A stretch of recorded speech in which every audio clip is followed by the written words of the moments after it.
Let's be honest, parenting can be messy and hard, but also so rewarding. In this podcast, we'll share all the ups and downs of parenthood, as well as share some of our favorite tips and tricks for parenting using both our experiences and expertise from our professional lives as a speech and language pathologist and teacher, but also our everyday lives as moms, just trying to balance it all. We're so glad you could join us.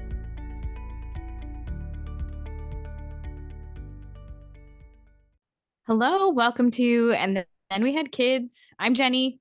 And I'm Sheena. And today, excuse me, has felt like a day. It's one of those where even though I got a full night's sleep, I can't complain about that. But from like the moment I woke up and my kids woke up until now, in which bedtime was one of the harder ones in a while, where my daughter just like kept appearing downstairs.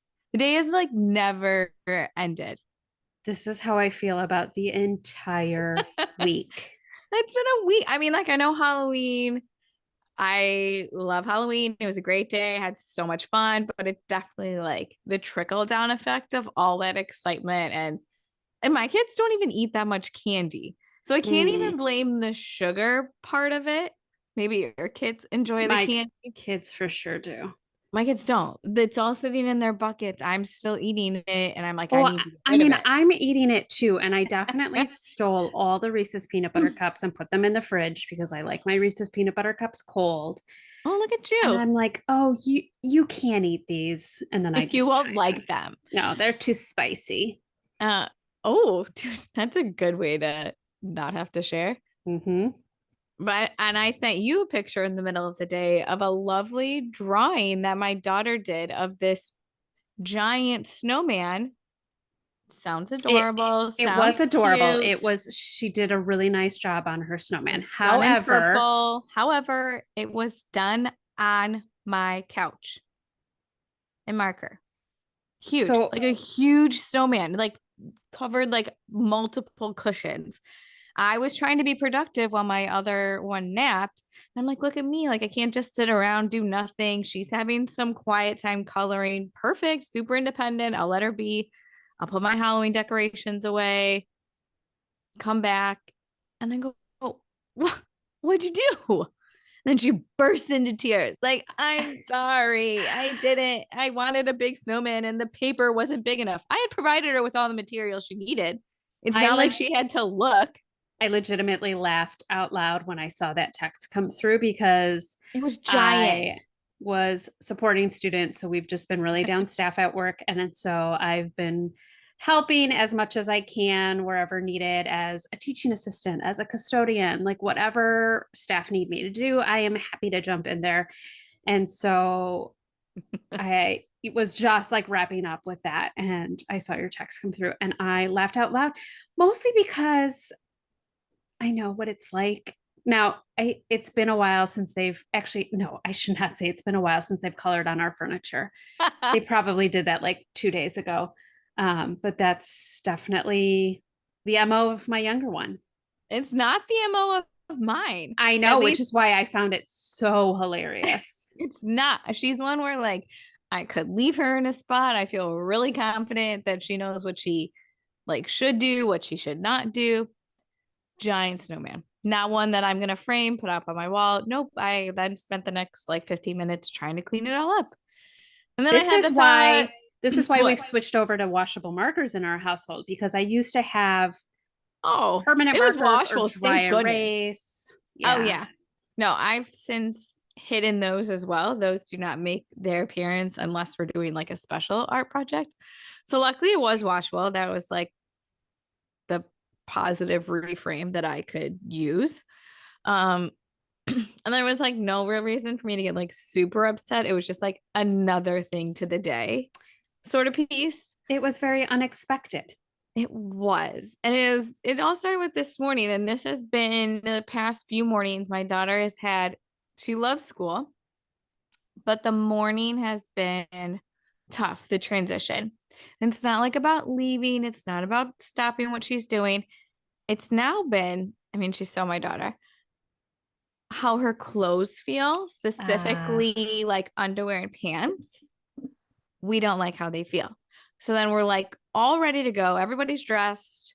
My son is good to go. He's like halfway out the door, ready to be put into the car. And then my daughter is back in the house, half nude. She's taken off her clothes. Outfit And then change. it's what? Outfit change. I have, she has gone through in the past like 3 mornings. Um, I can't even count how many outfit changes she had because I'm just at this point like try a different pair of underwear, try a different pair of pants, try it. You have to wear like that's the non-negotiable is this in this. And then she's like, I want my teacher. I'm like, good, she wants to see you. Like, put your clothes on. I'll get her to you, or I'll get you to her. Like, let's go. And so I've like asked her teacher about it, and like I'll pick her up from school, and her teacher's like, she had a great day. I'm like, awesome. Right. That's so good. I mean, I'm glad she can be there, but I am like, what is the piece that like I'm missing? So Yeah. and it got me thinking of like, we have, I mean, it's already November, right? And so we have parent teacher conferences in like a couple weeks. Same. Yeah. And so, and granted for preschool, they're 10 minutes long. So we wanted to talk a little bit about in this episode, like parent teacher conferences, because it seems like it's so different. Like I remember when, well, you still are on like the educator end of it Yeah. and how that feels like. And now we're on like the parent end of it. And I kind of always like imagined it would be like, but it sometimes still like catches me off guard in the way that I feel like I think I know what they're going to say about my kid. And then there are times where I'm like, if they're going to say something negative, am I going to get defensive? Am I going Mm, to think like, yeah, I know her better than you? Or like right. something like that. Even though that's not really good. Like her teachers have been great. But I feel like there's like that feel of like walking into parent teacher conferences is Like you different as just, a parent. it is. I think like you don't know what to expect. And I will say, I feel like from the educator side too, like no one wants to share bad news or like share what your kid's struggling with. Right. But it feels different as a parent. Totally. I remember at, you obviously weren't there because you had already been working at the school district longer than I had, but it was a training for new staff. So it was like my first week working fresh out of grad school in the summer. Um, and this woman who was like really big in the district, like a super great advocate, wonderful woman. We're all there. She walks in and she throws this frozen turkey down on the table. Have you ever heard this story or I did think she I do it with have. you? She did So not do she, it with me, but I think I've okay. heard you say it before. Yeah, so she threw this like frozen turkey down on this table and there's maybe like 15 of us around and we're all like, "Okay, what does this have to do with anything?" And while I can't remember specifically like her explaining it, the key was she was a parent who had kids with special education needs. And she said, your job as an educator is to never have parents feel like this frozen turkey moment. Like, what the heck is going on? How come I'm not informed? Where is this communication? Where is this coming from? And so for me, it was like, oh, shoot. Like, Yeah. that's really key. You're right. Like, there should be this ongoing communication with parents, with teachers. And so I always like to think too, with parent teacher conferences, it shouldn't be the first time that you're hearing anything like really, really, really, really negative. Uh, Ideally, in an ideal Agreed. world, I should put that out there. In an ideal world, well, like you were saying, um, there's always going to be like positives and areas of growth with parent teacher conferences. So it's kind of just like Absolutely. that goes with it. But it should not be the time as a parent you're hearing these like your kid has been out of the classroom for 30 minutes at a time, or he's like incredibly dysregulated, or she is not social, or like those big areas. I mean, it does feel like, okay, school just started, but it's been a while and there have been opportunities for communication, hopefully. I would hope so. Right. So I that was like that also frozen feel turkey like, moment. yeah, I like that. And, you know, that's my same idea with special education, and when if your child's receiving special education services, you have what's called an IEP, that individualized education plan. And at those meetings, it is my biggest pet peeve. And I think I said this before, maybe on one of the episodes. It's my biggest pet peeve when staff will share something new like that, Yeah. right? Like there should be nothing that the parents are surprised by at that meeting. Mm-hmm. Yeah. And if you're calling to say, like, hey, Johnny needs to work on X, Y, and Z, or, oh, like we had a little trouble with Sarah today, you better be calling and giving them all of the positive news also. Yes. Yeah. I think it's important as like us as parents, like we can easily focus on the negative. So if that's like all you're hearing from school, it's going to be really hard to have a positive kind of like walking into a parent teacher conference. If at this point all you feel like is you've gotten negative, negative, negative, it's definitely positive. Every Right. kid has positive things, positive qualities, strengths that a teacher should be sharing. And I think that parents also get super anxious when they see the school calling, Yeah, I right? haven't Like, had one yet. Like, have you had the school call you? I mean, our kids are well, in preschool. yes. And luckily, Yeah. it's been just because, like, so and so's gotten hurt today or they're not feeling well. But, like, that it's not good news. It's either they're sick and you've got to come pick them up. We're Yes, coming out it's of a true. pandemic, or they just got in really big trouble. Yeah, that is true. So, when that's the only time parents are receiving calls from school, it can be really anxiety provoking every time you see that number pop up on caller ID. That's true. I mean, that was Yes. legit me today. You got a call from school. Yeah, well, aftercare, because, his finger got caught in a door, and I knew, like, they Oh. don't ever call, so I knew something was up. Yeah. Poor guy. I know. Oh, He's fine. that's that's good. You can He accept. might lose a Oh, fingernail, but he's fine. they grow back. It's incredible. But when we would do parent teacher conferences, I I enjoyed them when we were working together. I enjoyed that night. Granted, the students that and the families that we were working with, they had already been or like had a foot in the door when it came to special education because our school was a special education school. So it might have been the families like first go around with what does that mean, like being in a therapeutic day school, or it was like families who are familiar with the district because of siblings and things like that. Um, but how have you had I'm trying to think of like my family and like any of my friends, and they're all pretty young still. Have you had experience where people are like really new to special education, like those first conversations? Yeah, and I think it's just a lot of questions. There's so many acronyms in special education that Right. some of it's just a learning process. I think too, like even with all of the standardized testing that happens, like I know that my sisters even reached out to like ask for an explanation on what the scores mean and the percentiles mean, because you know their teachers maybe didn't explain it very well, or like just shared the numbers or the data and didn't really say much more, and so then you're this parent receiving all these numbers and you don't know how to interpret them. And Right.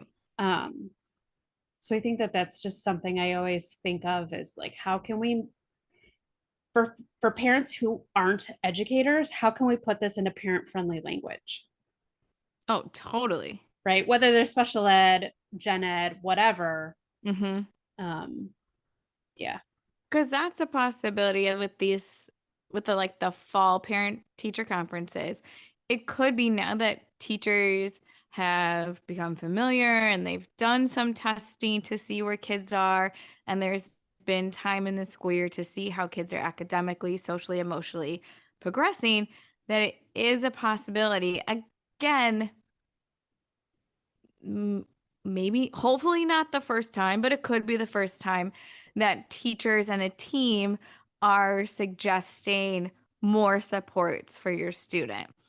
So, in well, like maybe as a parent, you're feeling like, yes, this would be incredibly helpful.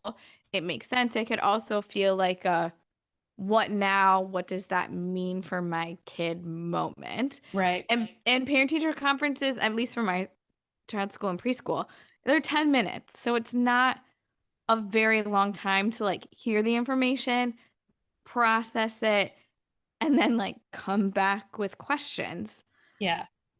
So there's a lot that I just kind of shared in there. So one, if it's you're a parent who then gets that information, um, I think for both of us, we want to say like any kind of support a child needs is just to help them, Yeah. right? Like it can feel like whether like you are taking on some responsibility as a parent, like what did I do wrong? Is there something that I've missed? What if I could do something differently?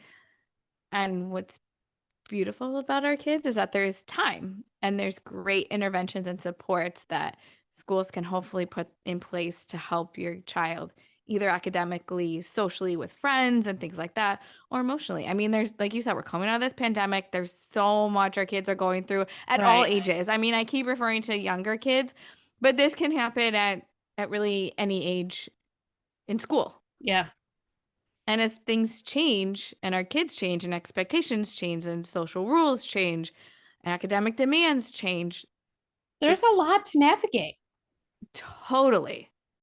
So it kind of reminds me of like your classroom is like popcorn, right? They all pop at different times, meaning like some students might progress really fast at the beginning and some others might take a little bit of time, but they're I all, love that. yeah.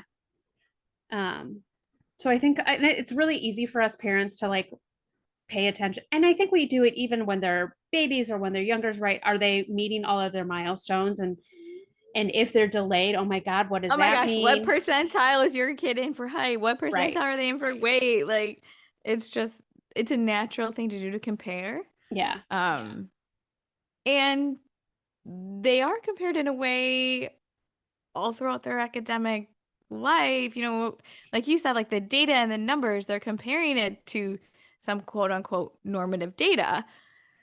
So that is true to some extent, but it also means that children, like you're saying, it's okay for them to develop and grow at their own pace.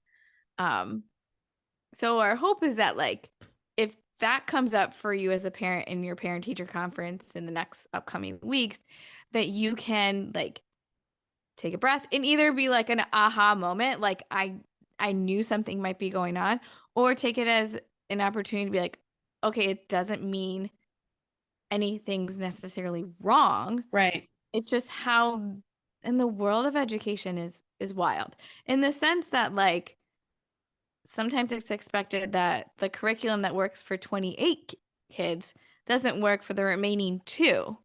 And it's just their learning style. It Right. truly is, right? And then there's other curriculums out there and there's other supports that can help kids. So I know we are just big advocates for like if your child needs something more, it's for the better. It's for the good.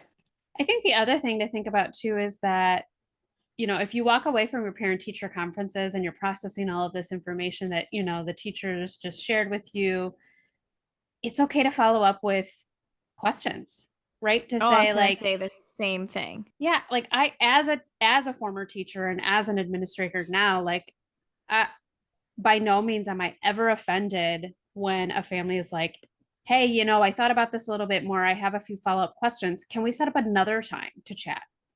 I agree. I found that those are the parents that I like really enjoyed working with were the ones where I felt like okay, there's like a great partnership in that. And it took effort on Yes. both ends, right? Like it was me as an educator coming in, recognizing that I know all that, like you said, like this jargon, this like speech and language really, that they might not know, but my job is to not only help their kid, but it's my job to help the family recognize what I'm doing, Right. how I'm doing it, why I'm doing it, and in a way that they can then go, this is good for my kid. I like this. Well, that's how it's And I successful. understand, That's how right? it's successful is when you have Yeah. that true partnership. Yes. And So so, yeah, and like from a parent perspective, I think they're obviously like, and now like looking back on the teachers and staff that we worked with, like in other schools too, like there were teachers that were great partners and there were teachers that were not as great of partners. yep. And that's just how it is too. So hopefully as a parent, you can come in and say those questions like, help me understand, what does this mean? How is that going to impact my child in the classroom? What will their day look like? And it could be something like they're gonna get pulled out to work on speech, or they're gonna get pulled out to be in a social skills group, or there's gonna be a different teacher who's going to push into the classroom and help them with writing or whatever. There are so many different areas of support that and like you said, like being able to follow, if you have more questions, like following up with a teacher as many times as you want. Like Yeah. there you want to feel like you know what's going on. And to have that good open communication. So when those hard days happen, you hear about those, but also you'll be hearing about those successes as well. Yeah, absolutely. So yeah, I mean, like I said, I enjoy parent teacher conferences. It is, like I said, they're going to share like positives and areas of growth. I think that's just like a format. I kind of viewed it as like how I would when I would get like my annual reviews as staff. Yeah. Like my principal's like never going to say only good things. You're perfect. You have Oh, nothing to yeah, work like on. cool, cool. I might think that about myself. I'm just kidding. But like there's always areas to grow. Yeah, absolutely. There's always different areas to learn. And so I think coming in to parent teacher conferences with that similar attitude about kids, like they're where they're at, which is great. And as parents, we just always want them to keep getting better and learn more. There was one teacher that I used to work with that would call it a student's glows and grows. Oh, I like that. Mm-hmm. Right? I like that a lot. Yes, it's not like positive and negatives. I Nope. think glows and grows Glows and grows. Nice way to just stellar. think about it, you know? Yeah, I I do want to think about it that way. I think we Yeah. should share that with every educator or parent. Maybe we'll create a resource with that one. Oh, I love that. Well, I hope the parent teacher conferences go well for you. We actually just had the younger ones last week. Oh, really? Yeah, because he's in daycare, but they Right. still do parent teacher conferences. Good for them. And it's because he's about to move up into the next classroom. So it's kind of Oh, like a wrap up of here's how he did no, he's during his done. time with Yes. us. They match it to the early childhood standards. Um, which is always funny because my husband's not in education, and so I feel like he always has a ton of questions at those parent teacher conferences, and I have absolutely none because I'm even thinking of like the upcoming preschool one. I'm familiar with all of the curriculum that they're using. Like it's stuff I've used Yes. before too. So Yes. I'm that parent that doesn't ask questions. I nod, I smile, I say thank you, and I'm on my way. And my husband is the one that asks a multitude of questions. What a good balance, though. But I need to like reframe my thinking in that like he's Yes. not in the education world. Yes. So But yeah, yeah. similarly, like how we said, it shouldn't be the first time as a parent you're hearing anything major. But on the flip side, I also appreciate it as an educator if parent had concerns that parent teacher conferences weren't the first time I was hearing about it either. 100%. Either about like the work I was doing with students or the progress they weren't making. Again, it just goes back to that communication is key. And these parent teacher conferences are just like a slight blurb of making sure this communication happens, but hopefully it isn't the start. Hopefully it's already been starting and it shouldn't be the end until the next like spring parent teacher conferences. Right. But really like becoming your child's team. Yeah. And as a parent, you're part of that. As a teacher, you're part of that. So yeah, we just hope that they go well for you guys. Thanks so much for listening. We hope you enjoyed this episode. And if you'd like to help support the podcast, please share it with others, post about it on social media, or leave a rating and review. To catch all of the latest, you can follow us on Instagram @_ and then we had kids.